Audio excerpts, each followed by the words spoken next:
we're all living in a certain reality tunnel. And then you can tell this language originally came out of the 60s and 70s, a lot of dope and acid. But damn it, they were right. They were onto something. All these philosophers. But this idea is everybody's in a reality tunnel. It's their own little tunnel, and they see out the end of it, and what they see depends on all the stuff that they brought with them down the tunnel. Yeah. Like what's down there, what's in them, what they filled themselves up with, surround themselves with. And Robert Anton Wilson, great sci-fi writer and futurist and the psychonaut and hugely important guy towards a lot of sort of evolutionary thinking, and had some wacky stuff, but that was part of his charm. Was he would have like a lot of science fact and a little bit of science fiction that's plausible, and then a couple of really kooky things thrown in, but all interrelated and justified in a way that it's like, I could see that, So it sounds like Terence McKenna a bit. Yeah. Yeah, give me freaking sharks with lasers. It's that. Okay. If you set that up right, you get to a point where that's like, setup is crucial. Okay, that's I could maybe that could work. So my point was that he believed Wilson. He was asked once, what do you believe? Because you talked about all these belief systems and you interrelate things, and he said, I don't fundamentally, in the sense you mean, I don't objectively believe in anything. I mean, I believe this table's here, or this is a glass of ice, or whatever. But he said, I find it really useful. And again, I'm paraphrasing his words. They're easy to search, but rough paraphrase is, to develop empathy, I found it useful in my life to practice what I call model agnosticism. What's that, Bob? Well, model agnosticism is the idea of being agnostic about the truth or fiction of the model that you're in. Simply put yourself in that reality, walk around for a week in your head in that reality, and and then still certain things you need to react as you normally would, but basically as an interesting curiosity, kind of walk around, like read the things, watch the news, read the blogs in the modern days, read the paper, talk to some of the people, peruse, watch movies or TV. You would basically put yourself in the world view corresponding to one really specific reality tunnel. And then when you kind of come out of it, take some time before you dive into another experiment and think on that and think of what you learned. And then you'll be able to interrelate more, and you'll have empathy for your crazy uncle who can't shut up about the president.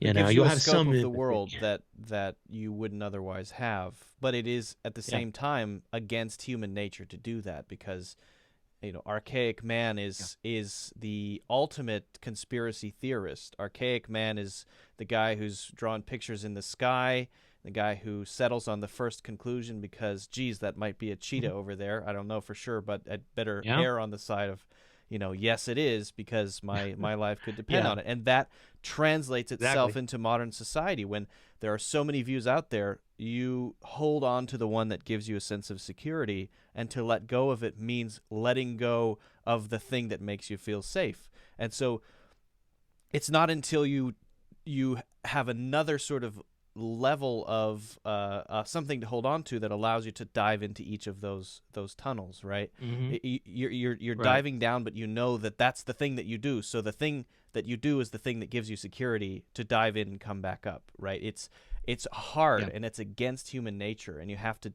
do it in spite of what your emotions are telling you, right?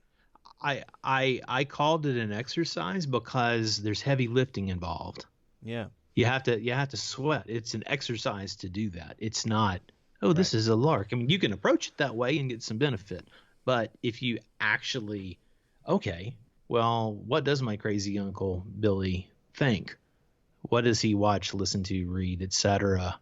Because, he was such a great uncle growing up. And in the last few years, he's turned into this guy I don't recognize, and we can't get along. It's like, what is he filling his head with? And as much as you can stomach it, fill your head a bit and remain detached from belief, but also remain detached from your need to emotionally react and disprove it all and excuse it and wash it away and argue it and blah, blah, blah. Actually take it in. Like, assume, and again, this is a very much a mental exercise, but assume that the writer, reporter, source assume that they themselves believe with 100% of their being that what they're saying is true and good and accurate and important to share with people. Assume that they have the best intentions possible because they don't want you to go astray. They need you to know this information. Assume that. I mean, have that, and it can be a pretty intellectual thing because your feelings aren't going to change much. They will possibly change a little, and if that happens, that's interesting. You just broadened yourself. The interesting question then is how to develop that lens. You talked about travel. Yeah. You said travel is a big part of that. I certainly agree with that. I would say reading books is a big part of that because that's a form of travel, intellectual travel, right? Yeah. It's that and more. And people do need to have a handhold, but I think people get confused when they think that the handhold has to be a certain thing. It has to be this belief system. It has to be this way of looking at the world. A handhold can be constructed by you if you're, for example, someone who meditates, which I do as well. The handhold there is the stability of not allowing the things that happen in your life to force you up and down the roller coaster that maybe most people are riding on. That's the handhold, that process of going along at a fairly even sort of steady pace. And it's a different kind of handhold, and it's hard to develop. But once it's something you can develop, or you have that sense of taking on these projects of looking at different viewpoints seriously, then it's almost like the process itself becomes a thing. The process itself becomes a stable philosophy, and that's a platform in a way. Yeah, the processes are vital because it's replicable. I mean, a process that is replicable is the one that's the most useful.